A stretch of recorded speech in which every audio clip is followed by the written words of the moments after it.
এখন আমরা যাব 16 ড্যামে। এটা হলো 28 ড্যাম ছিল, আর রবীন্দ্রনগর ড্যাম ছিল এটা। এখনও আরকেপুর ড্যামে যাব আমরা। বন্ধুরা আমরা এখন যাচ্ছি আরকেপুর যে জায়গাটা, সেই জায়গাটা ড্যাম আছে। আমরা ঘুরে আসলাম এখন রবীন্দ্রনগরের যে ড্যামটা, সেই ড্যাম থেকে আমরা ঘুরে আসলাম। এখন যাচ্ছি আরকেপুরের ড্যাম। সেই ড্যামটা এই ড্যামের থেকে একটু হালকা বড় আছে, ওখানে জলটাও একটু বেশি জমে, আর ওই জায়গাটাও একটু পরিষ্কার জায়গাটা, ওটা একটু ভালো জায়গা। কিন্তু এই জায়গাতে দৃশ্যটা দেখলে, এই দৃশ্যটা অনেক সুন্দর। এই রবীন্দ্রনগরের ড্যামে কত সুন্দর ফুল হয়ে আছে, কত সুন্দর জায়গাটা, জলাশয় আছে, কত সুন্দর সবজি লাগাচ্ছে সবাই। দেখি সামনে গিয়ে ওই জায়গাটা কেমন আছে। ওই জায়গাটা অবশ্যই ওই রকমই হতে পারে। চলো যাই, সবাই পিছিয়ে আসে, সবাই পিছিয়ে আসছে। বন্ধুরা আমরা যাচ্ছি যে আরকেপুরের ড্যামে, এই জঙ্গলের রাস্তা থেকে যেতে হয়। এটা হলো রবীন্দ্রনগর থেকে আরকেপুর ড্যামের থেকে মানে কানেকশন আছে এই রাস্তাটা। এই জঙ্গলের ভিতর থেকে সবাই যাই। মামু বেলটা মামু, হ্যাঁ এই যে মামু আছে এখানে, তিনি হলো কিছু নিয়ে যাচ্ছে। এখানে আমরা সবাই যাচ্ছি। জায়গাটা এত বালু জায়গা যে গাড়ির টায়ারটা ভিতরে ঢুকে যাচ্ছে, কিন্তু ভালো যাচ্ছে না, জায়গাটায় চলছে না গাড়িটা সুন্দর।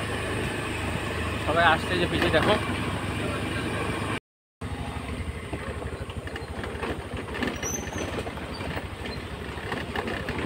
ও মা গো,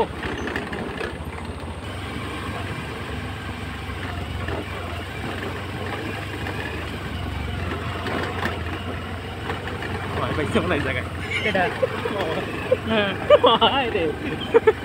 জানিস না তাই।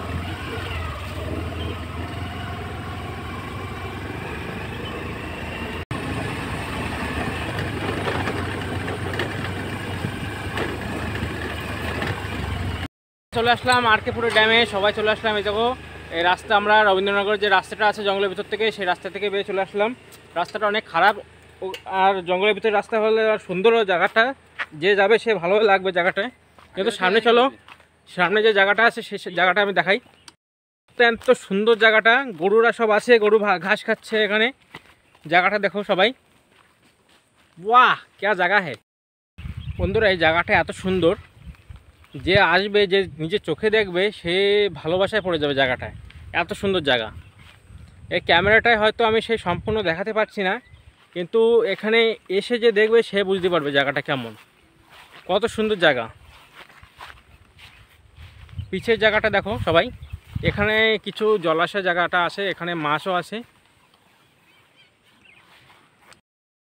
জালের ওয়েট এসে নিচে চলে গেছে। 3 দিন পরে না 4 দিন পরে পাওয়া যায়। অনেক গভীর ছিল এখানে। জায়গাটা খুব গভীর।